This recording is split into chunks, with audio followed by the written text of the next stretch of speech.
Mid-Murray Council would like to acknowledge and pay respect to the traditional custodians of the land, the Nadgeree, Nawong, Nangaraku, Narkat, Nurrunjeri and Faramate peoples of the Mid-Murray lands and waters. It is upon their ancestral lands and waters that the Mid-Murray Council meets and operates, and Council pays respect to elders, past and present, and their spiritual beliefs that are of continuing importance to those First Nations peoples of today. Council further acknowledges the contributions and important role that First Nations peoples continue to play within the community, and we extend that respect to any peoples in attendance here today. In attendance, we have Jen and Dave on screen, Neville and Kitty here with myself. Apologies from Mandy. Ben's an apology of sorts. Ben's an apology. Excellent. We have our wonderful staff. Confirmation of minutes. The minutes of the Strategic Growth and Economic Activation Committee meeting held on the 29th of January 2025 be taken as read and confirmed. Do I have a mover for that? Neville, thank you. And a seconder? Kitty, thank you. Anyone have anything to add or feedback on those minutes? If not, we'll put that motion up. All those in favour? Against, that is carried. Declaration of interest. Does anyone have anything to declare? No. Dave, no? No. Perfect. Deputations are nil. So we'll go to 7.1, Committee Work Plan 24 to 27. The recommendation is that the report be received. Does someone want to speak on that? Gary or Jared? Just that things are progressing reasonably well, obviously with the growth strategy that's currently on consultation. So it'll be interesting to see how many submissions we actually do get in the end. There's also been some social media comments already. Oh, has there? Yes. Put up on them yet? Yeah. But that's good. The spatial tool reported there that the regional consultant had to step away. We've just received the initial report from the new consultant in terms of his scoping for the project, which we'll be presenting to executive next week to determine whether we proceed or not. Just to make sure that, from a systems point of view, we're capable of progressing with the requirements for the spatial tool. So just making sure that our current GIS, our current computer systems and things can actually handle what we're proposing, along with the types of data sets that we would require to make that tool more efficient or effective, should I say. Council has a certain number of data sets that it has, but we would need to look at what other free data sets are available within government that we can access. Nat and I just had a meeting literally just this afternoon with a lady from the Office of Early Education, Childhood Development, in terms of what data they have, and so again, there are things that could be potentially added to the tool going forward from then being able to interrogate growth scenarios and the like in terms of service needs for a growing population, things like that, negotiating infrastructure agreements for development applications, things along those lines. The initial report from the consultant is saying that from his perspective, it's feasible. So it's just again just getting that sign off from executive to proceed. Yep. You were trying to get an extension. Yes, we're still waiting on notification of that extension. We haven't heard back yet. They've acknowledged it. It said it would be part of the budget process, like their review. They do a quarterly review similar to what we do. So yeah, nothing official. Yeah. All right. So that's in that growth space. Got the item about the regional plan submission, so I won't talk to that. Can I just ask, what other advertising are you doing apart from just on the council website? Is that... So in terms of the growth strategy, so we've written to key stakeholders, government agencies, advising them of the realities of the plan. So asking them to provide feedback. But thing, community, So there's adverts in the paper today, which paper? the leader, Leader and the Standard. River News and the Standard, Yeah. social media, website. Yeah. The newsletter went out to about 170 stakeholders. Oh, Both Progress Association. Yes, they were all included in that. Yeah. It's now up to them to share. yeah. In terms of the Dark Sky Reserve Code Amendment, just been doing a little bit more work in that space behind the scenes. Had a review done to basically provide us with a bit of direction as to what other mechanisms are available to us to potentially look at protection and promotion for the dark sky. So up until now, we've been always talking about code amendment, but got a review done to look at what other mechanisms within the planning legislation. So changes to regulations, changes to what we call practice directions and the like. So the report has come back to highlighting another number of options. But obviously, the code amendment is still probably the main mechanism in which we would probably want to seek our objectives. The reg changes are possible. That would need ministerial support. So effectively, what this review is going to allow us to just provide a bit of a context to how we might write to the Minister for Planning and Government to facilitate some changes, whether they include the code amendment or these other statutory amendments that will be made. The fact that we've got recognition and regional plan in the draft, that's a major step forward. So that actually has ticked one of the boxes already. I think in terms of light standards and like again, Jared and Dave and myself having conversations with SA Power Network. Again, in terms of industry standard and government practices, that's a bit of advocacy that we need to put as part of that letter to the Minister of Government. Does anyone have any questions or feedback in the work plan? I'm not. My apologies. No, all good. We're still on item 1. That's right. I have no contribution on line one. Excellent. Good work, everyone. Any questions? Anyone on time? Got any questions, feedback? No? No one else? All right. If not, we'll put, mover. Can we have a mover? A report we received.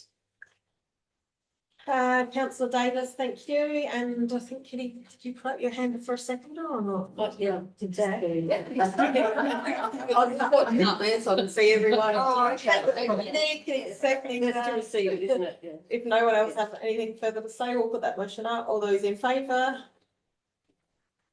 And against, that is carried. Thank you. 7.2, privately funded code amendment policy. Again, there's a recommendation there that a report be received that the draft privately funded code amendment policy version 1 is considered to be appropriate action to establish clear principles for considering a privately funded code amendment, and it be recommended to council for consideration, consultation and adoption, and that the committee recommends to council that the CEO or nominee be authorised to make amendments of a minor and or technical nature to reflect the feedback provided by the committee. Do we have a mover on that? That will receive it. Yeah, Yeah. Kitty and Neville is seconding that. Or, do you want to speak on it? I think you did, didn't you? Neville? Yeah. Yeah. Well, yeah, I just had a couple of comments. One was I acknowledge that the sort of protection of valuable farming land is a good move. It was just it seemed to be at the expense of everything else. So rather some very strong language in there to So you're talking about the policy or the regional plan now? So yes, I think that one was about the regional plan. sorry, yes, quite right. Sorry, I mean, yeah, so back in the policy. So Yes, certainly I thought there was a need for, because the policy will get its own consultation. But I was wondering whether we should, for each proposed amendment, should that also have some sort of consultation process? Yeah, when I read your comment and I was just trying to work out, were you in terms of suggesting consultation on the request for a code amendment or the actual code amendment itself? Because there is consultation required for the code amendment. Okay, yes, So I wasn't sure if you were sort of inferring that, say, for instance, council receives a request to do a code amendment from a landowner. It would come through to this committee with a recommendation to council to support or otherwise. Are you suggesting then that that goes out for consultation before council makes a decision? So we let people community know that there's been a request. My argument being that you wouldn't do that, no. but there is a process for As consultation. long as there is a process for consultation on each Yes, each there is. proposed code amendment, right? Yep. It wasn't clear that that was actually. Because if you do it here, then they might not do it when it goes to the state, and then they don't get their say really, so just leave it with the state. So yes, so the answer is yes, there is a process for consultation that has to be followed. So I had a question on this policy, which is more of a general question. So I have no problem with policy as drafted as I see it, so that's, I don't have any particular comments on that per se, but it's more just a generic higher level question. So the Act enables private landowners to basically do their own amendment. So this is filling a space that, well, under the old Act, couldn't do that. So private landowners had, if they wanted to progress an amendment, which involved their own land, they'd approach the council and they'd say, would you be willing, if we pay for it, would you be willing to progress the amendment? So my question really is, where does this sit relative to the fact they can now do their own amendment anyway? Like, I suppose my question is, do we need to do this, or what are the circumstances that would distinguish between the two, do you think, Gary or Jared, in relation to that? Yeah. That necessitates us having a policy. Have no problem with the idea that if it's a space we're going to operate in, I guess my instinctive question is, surely we could say, we're just not going to do them. You have to fund one yourself if you want to do a private amendment, because the Act now enables that to include. Yeah, so that's my question. It's probably that it's filling that gap. So if you know a landowner wishes to undertake a code amendment but would prefer it to be done by council or request council do it, this gives council at least some guidance as to when and how it would accept doing one on behalf of a landowner. You're absolutely right. We can have a simple policy that council will not undertake on behalf of landholders. That could be the policy. That's what this committee thinks that council should do. We've sort of taken the view that this is an opportunity for the council to say yay or nay on the merits of a developer coming to council saying we would really like you to do it on our behalf. Because it might actually be that it involves land that they don't have an interest in. So, because they can only do a code amendment that they actually have full interest in. So, for instance, they have interest in this parcel of land, they want to rezone that residential. But by the way, we would really think that there's strategic advantage in rezoning this land residential as well, but I don't own it. So, council, would you do that rezoning on our behalf? Because there is strategic benefit of having that land incorporated. I can see that. I wasn't aware that the Act limited that way, but that probably. Yes, it does. That is, whoever wrote that legislation really, that was flawed, wasn't it? Yeah. All right, I can see that niche. That makes perfect sense. That's probably an important niche. Is where there's a slightly wider interest than tier block of. That's right, and it's where again, council may strategically say, look, do not see that there's a strategic benefit in rezoning this land, but the developer does. So, they're putting their money into it, but council can say, okay, strategically, yes, it's not our priority, but there is some benefit for it. I guess that, winding back, there's always been an issue. that where council takes on the burden of, even though it's privately funded, the risk is that it's actually seen as it's the council's proposal.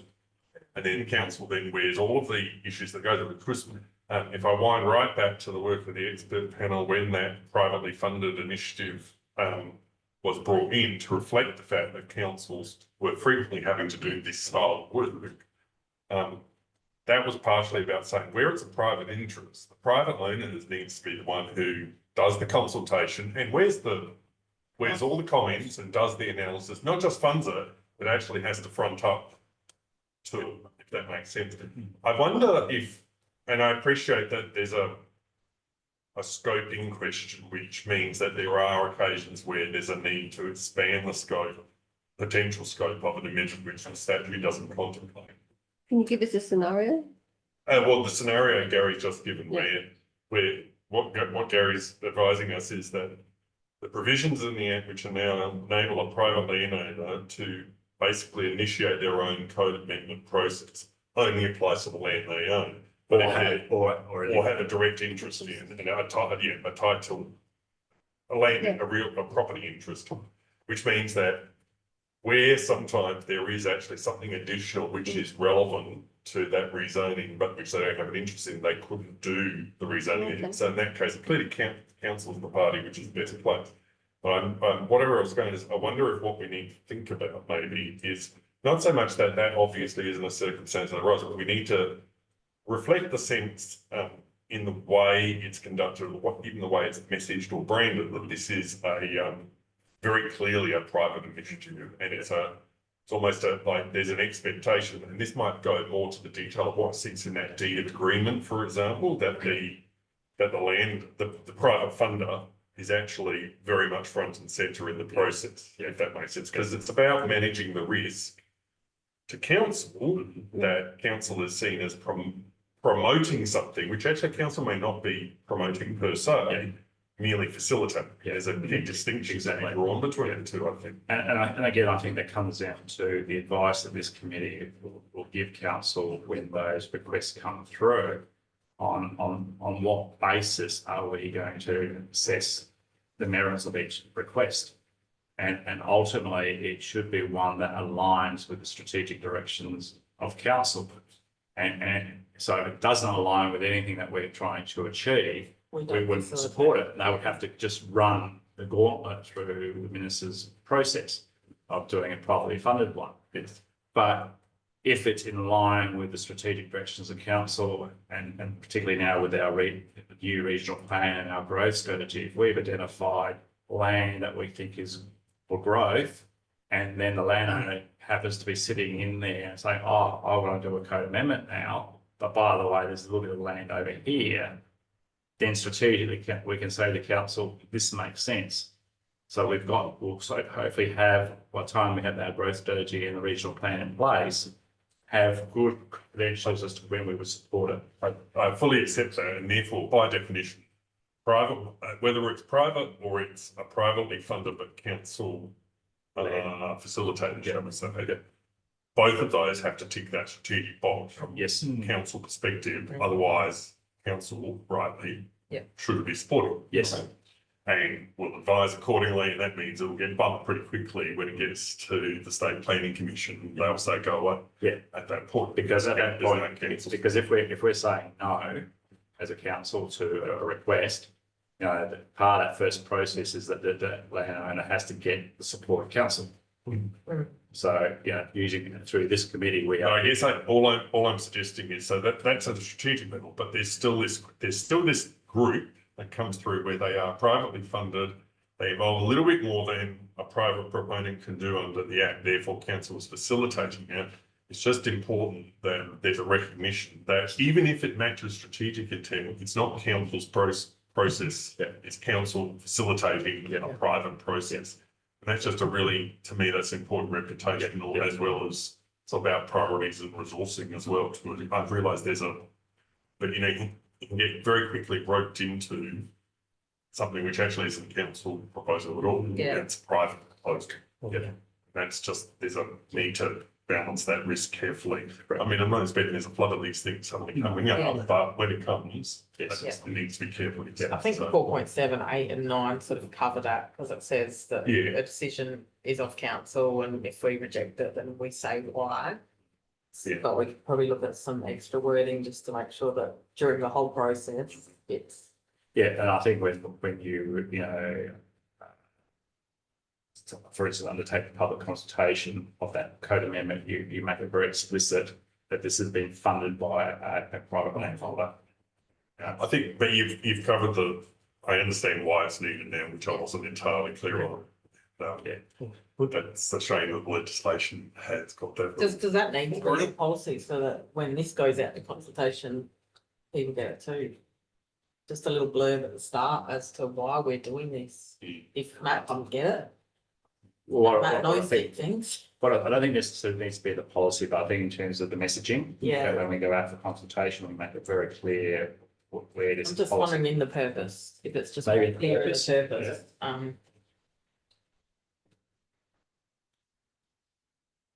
It may just be even that. It's almost like we just need to say the default is that private proponents should use the provisions in the Act unless it involves.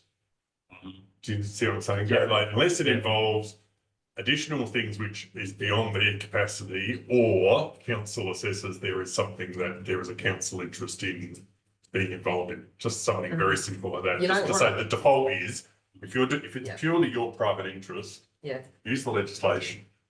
you don't want to That's- turn the way, look, I can think of one that can just do it for his property, but we could actually grab it and do the dark sky whole thing at once. So we don't want to default him straight to the normal No. process, because then we're missing out on that investment that we could actually help the whole region. Yeah, of course. That's the sort of example I was thinking. Yes, Yeah. yeah. Mm. But yeah, so maybe just a little bit further in Yeah, purpose. just in or- the or purpose, above just the clarify, purpose. yeah. Yeah, just clarify why we've got it, and that generally the default will be, This, Yeah. but if there are interests to go beyond Yeah. that, or Or if council maybe- assesses there's yeah. good reasons to go beyond it, then Yeah. dot, dot, dot. Yeah, all right, so and be clear that the whole process will be only facilitated by council, not Mhm. necessarily, yeah. Any further? Yeah, I had a second point. It was just about, there didn't seem to be a definition of what an accredited professional was. That's in the legislation. Yeah. Legislation. Yeah, Okay. but I think it's still worthy of putting It's in worth- policy. Well, you've got it up front, so Yeah. so it's as per the legislation. Yeah. Because there's 3 levels of accredited professionals, or 4? 4. I mean, but then, yeah. Okay. Dave and Jen, do you have any questions, feedback on that policy? No? Anyone else, anything further? We've got to move in a seconder, so if we don't have any more questions, we'll put that motion up. All those in favour? And against, that is carried. Thank you. 7.3, Murray Valley Regional Plan Draft Submission. The recommendation is that the report be received, that the committee recommends to council that the draft submission to the Murray Valley Regional Plan be endorsed, and that the committee recommends to council that the CEO or nominee be authorised to make amendments of a minor and or technical nature to reflect feedback provided by the committee. Do we have a mover of that one? Thank you, Matt. Seconder? Thank you, Neville. Matt, do you want to speak on that? Well, I have a couple of Yeah. comments. I think that the comments are, the general thrust of all feedback is spot on. I'm particularly, I thought all the comments on the dark sky, that's all very much supported.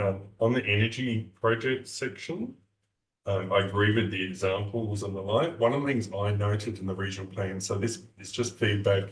It may or may not be appropriate to think about how to incorporate, but I think the regional plan could do with actually spatially identifying some areas that are, and I don't know if there is a ready spatial mapping.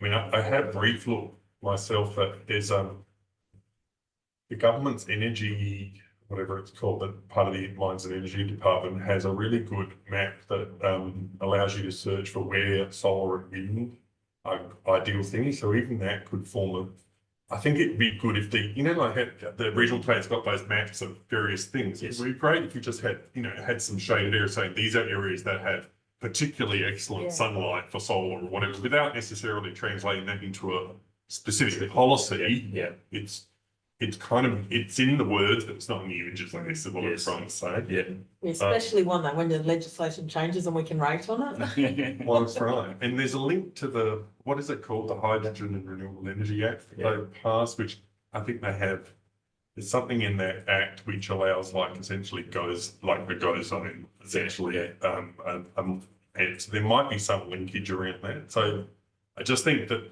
plan identifies that it just doesn't put enough depth. And I don't know, it feels to me like this is a region this is a massive opportunity for this region, and particularly in our council, reflected in the fact we've got a number of projects already going on. But we're really not, we're close to those KV lines. Yes, And that. yeah. And actually, that's a related thing. I'm not actually sure how much of that even is represented in the Somewhere. maps and the plan. And that's just a really simple thing Yep. to represent the renewable energy opportunities is, hey, look at this. There's 5 major distribution lines here, here, and here, and they happen to align with these great areas for wind and solar, Yep. Yeah. So it's a graphic illustration. Yeah. Yep. We'll add that as additional comments to that section, yep. And my other comment was on the water security section, which was that I agree with everything that's in there. The one thing I think is would be worth reinforcing again and again, and there is some of it in the draft regional plan, but I don't think enough, is the commentary about where the Murray-Darling Basin plan is at, and particularly environmental flows and buybacks and all of this type of stuff and how critical that is. And the general comment too, I think it's made in the regional plan, but I think it's somewhat undersold as a point, which is that water is just going to become more expensive for agricultural or other, setting aside specific residential purposes in townships, which will always be a slightly different subset, but water for industrial and commercial purposes, like drawing rights, are just going to get more and more expensive over time as we see climbing rainfall overall, and also if we assume the Murray-Darling Basin plan actually is completely fulfilled, that's a lot of water taken out of the system over time. So I just think that's going to have huge impacts on agriculture and the types of agriculture. Yeah. Water intensive production, it's going to have to change, or we're going to have more drought resilient infrastructure and Crops. and techniques and crops.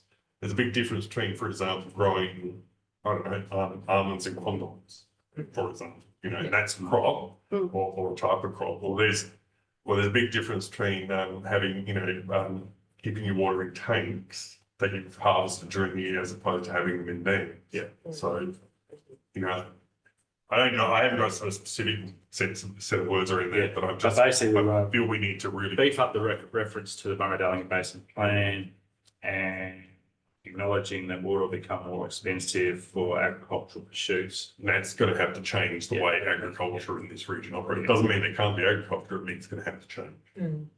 I'm sorry, I had one other point. The transport and freight section of comments, also, I support all of that. And I think probably now that there's some announcements that both of the major parties have made to varying degrees about the Greater Adelaide Freight Bypass, that can be reinforced in the plan. But I also think there's a big missing element in the plan is any real discussion about long-term transport, public transport. And particularly the projected growth for Murray Bridge, that's a huge missing piece. What is the mass transit connection? If it's all going down the freeway, that's not going to be okay. And then there's the question about local public transport. And it can't all just be point-to-point Ubers. And good though that is, we're going to need to have proper publicly funded, state government funded public transport to some degree in this area, which we currently don't have. That's going to have to include metro ticket pricing. Yes. And I'd love to see a proper mass transit railway line, even if that's a 20-year pipe dream. yes. Yeah. This is Have a it in there. strategic plan. It needs to be covered. Surely it should be in there. There was plenty of discussion on that day in Murray There Bridge was. on that. And it's just like, being, and it's "Well, absolute- not part of it's our not- plan. It's not there. Yeah, I think you're right. I think we do need to. Like, beef up. I'm the first to acknowledge that building a fast railway line is no small, No, that's like yeah. going to cost a fair whack of money, but you know. There's And gotta be maybe it's something. not the solution, right? Maybe it's the solution in 30 years. Yeah, You know, Yeah. but it has to feature, there's a Does. discussion. Yeah.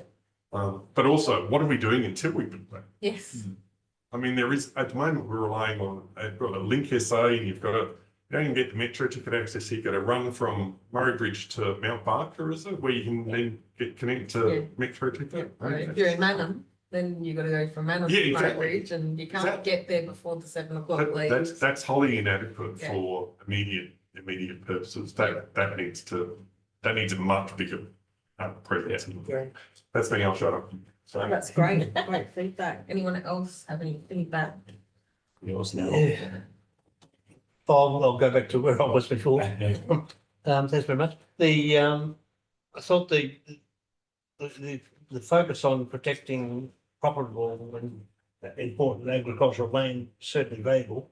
But I think it sort of implies there that zoning of agricultural land away from agricultural land should be avoided. Just seemed a bit strong to me that it was almost at the exclusion of anything else. If we wanted to make it into housing, for example, that would not, probably wouldn't be possible with that sort of word. The avoiding, I thought, was a very, very strong word. I'm not sure what else should put in there, but just seemed to be wiping everything else out. I think the emphasis on avoiding loss of productive land, but we try to then acknowledge the fact that non-productive land needs to be then potentially looked at other options. Yeah, okay. So hence the avoid was probably used. Yeah. But if you feel that's still too strong, we could, There might be valuable agricultural land that you want to rezone. yeah.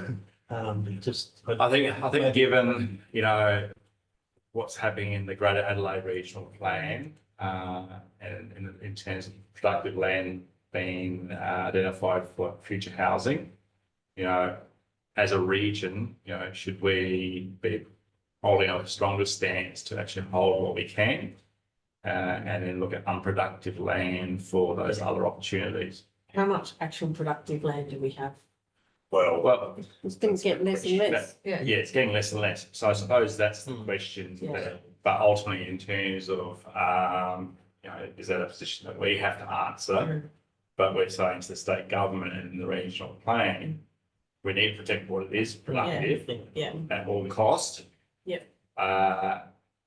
Given the fact that, we've just seen with GAR, they're going to rezone and to remove parcels of land from the environmental food production area. And, that's losing, again, productive agricultural land. yeah. Well, I think if we're gonna stay in our lane, we have very little. And what we do have, we've got plenty of room for growth in all of those other areas that will Yeah. avoid that. So I think the wording for us is great. Maybe not for Murray Bridge, but we're Yeah. doing that with Murray. And I think that's where we try to sort of balance out the comment was that, what productive land we've got, let's say we have to hold on to it. And the unproductive, and it's identified as unproductive, then the renewables, might be an appropriate, alternative to that. I mean, I think there's a really good argument too. This plays into our, the nature-based tourism, which is actually about staged regeneration of land that is looking at that as a big strategy to, And if we put our dark sky hat on, if we allow the being tourist accommodation, camping, glamping on that non-productive land as an alternative venue, a revenue source for farmers. But there is a related thing which is about for farmers with productive land. We're really talking about the highest value. Yes, There is a related question, which is how do we allow them to diversify their offerings within the envelope of protecting the productive land from being compromised? And I know that's a little complex, but there are some activities which are in fact compatible with still running a high value, highly productive farming activity and can help diversify farm businesses, right? Yeah. you're the right person to ask now, because if I remember the name of the, you know, I was talking to the person, I was trying to think of his name, but remember the work that Peter Houston was doing? And because when I was talking to Jared about the submission, I was trying to think of the name. I was saying the person that was doing this work, they were basically doing a body of work around identifying productive agricultural land and giving it a classification, you know, and the EFPA sort of came out of it, but it didn't classify high, medium, low type categories that the work that Peter and co were doing. Did you? What's EFPA? Environment Food Production Area, Okay. so it's recognised in the code. So that only applies in the Greater Adelaide area, and it's essentially a form of an urban growth boundary. So it's designed to, so only Parliament can approve a change to that line. So it's basically saying on this side of the line, you can have urban development, you can have other development too. On that side of the line, you can only do environmental food production things. Okay. So when they did when the GARP, as it is now called, the old 30-year plan for Greater Adelaide, but when that came out recently, to accommodate future growth, they've said a couple of the areas, which include part of the Marine Murray Bridge, they're going to move the line to enable certain areas to have further urban growth, to accommodate for future housing, blah, blah, blah. None of which is not super surprising, but yeah, the first time that line's been moved. Yeah, but that only applies to Greater, it doesn't apply here. Right. And you're right, what happened before, this was in their original 30-year plan in 2010, yeah, wasn't it, I think, was a proposal, there was a whole project that Persil were doing, which was about, and I think it disappeared. And the government did a whole series, they had to do the Sustainable Budget Commission, and there was a whole series of government funding cuts across agencies, and that was one of the projects I reckon Persil dropped, because essentially they went from having a policy team of 7 to 2 or something. Yeah. And so it essentially got dropped. Yeah. So I was trying to sort of see if I could flavour that in our response. But Because what you get this conversation where it's like, oh, any land that's turned into urban is a disaster. It's like, it's not, because there's really very different types of. Some land is incredibly productive for certain activities. Another land is actually only got a slight bit of productivity, and then one of the time it's not productive or only semi-productive. Yeah. all right, so you're comfortable enough with? Yeah, comfortable with that, yeah, so we'll leave it as avoiding. Yeah. But Matt raised a point that goes on to the next 2 points that I have, is about tourism and the opportunities that the region might offer for different types of tourism. And agricultural tourism can actually occur, but it may not be easily facilitated under the current plan, because you may not be able to put in cabins in your orchard, for example. So I was wondering whether can we facilitate that a bit more through the plan? And the other two areas where I think it hasn't been done very well in the regional plan about cultural tourism. I think with the North Reserve, that it's probably the key part in the region for Aboriginal interpretation. Yeah, that's brilliant. And that was a discussion on the day.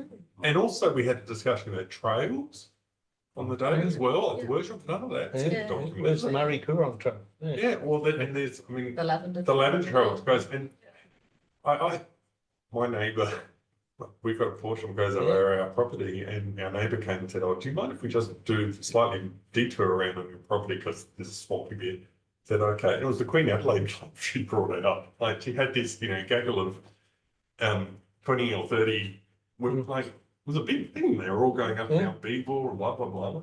Like, it's very popular. Yeah, that's missing in the document. So perhaps the trails, the cultural potential. And the other one was the river heritage. Council has 3 of the remaining paddle wheelers, but there are others from Goolwa, Renmark.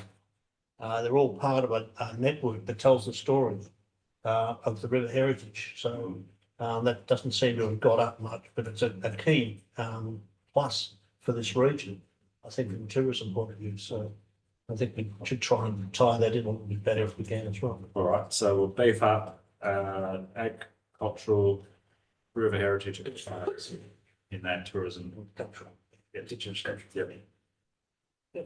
Kitty, do you have anything? I'm just thinking about biosecurity. As we, develop, and, some people come along with their, or not aware of what the impact is and what they bring into an area and what they grow. And yeah, that's just coming to my head as you mentioned. That's not something that could be, how would you include your concerns with biosecurity? The plan doesn't really talk about threats, does it? No, No. no. Plan reads, I think I've said this before, perhaps last time we gathered, we had we talked through, it wasn't summary, anyway. Plan reads a bit vanilla engineering to my mind, and so that's why it's missing things like, like that's a unique thing to this region. Yes, It's unique, and it's literally not there. yeah, And so it just feels a little bit like a plan that's been developed for every region and just with a sprinkling of local stuff. Yeah. So we'll rephrase our introductory statement that we fully support the general directions, but it's a bit vanilla. yeah, Look, don't get me wrong, I've sat on the other side of it, and I know what happens. You end up producing the same document over and over, and you think you're not, but you do. Yes. Yeah, so I can see it from both sides, but it just needs a little bit more reflection of some of those things that are just missing. otherwise just have an Adelaide plan and. Well, regional just have a plan. South Yeah. Australian plan, Yeah. try. Jen, do you have anything else to add to the item 7.3? No, but I think there's been some good points there about stuff. So yeah, very good. Dave slipped off, he's still there. Dave, have you got anything else to add? No? If no one else has anything else to add, we'll put that motion up. All those in favour? And against? Then So that's why I would be moved it, but yeah, just to get that sense of that conversation rather than sort of saying vanilla, I would just try to sort of talk about, setting challenges for the region. Yeah, Yeah, and it's maybe. generic at the moment. Yeah. Yeah. So it's important to recognise the distinctive attributes of the region, maybe, Yes. Distinctive character and attributes and the particular challenges and the particular opportunities for the region, something like that. Yeah. Is this the first regional plan? Yeah, no, it's not. So Great Adelaide obviously was first. Then they did that sort of Port Augusta region up that way, and so the Murray Mallee, the Limestone Coast, they sort of put out currently. So so attributes and opportunities. So 8 is questions without notice. Anyone have any questions without notice relating to this committee? Strategic nature? No. Confidential reports and Neil, next meeting will be held at Canberra at 2 p.m. on Wednesday, the 30th of July. I declare the meeting closed at 2:44 p.m. Thank you everyone for attending. Thanks a lot. Thank you. Bye.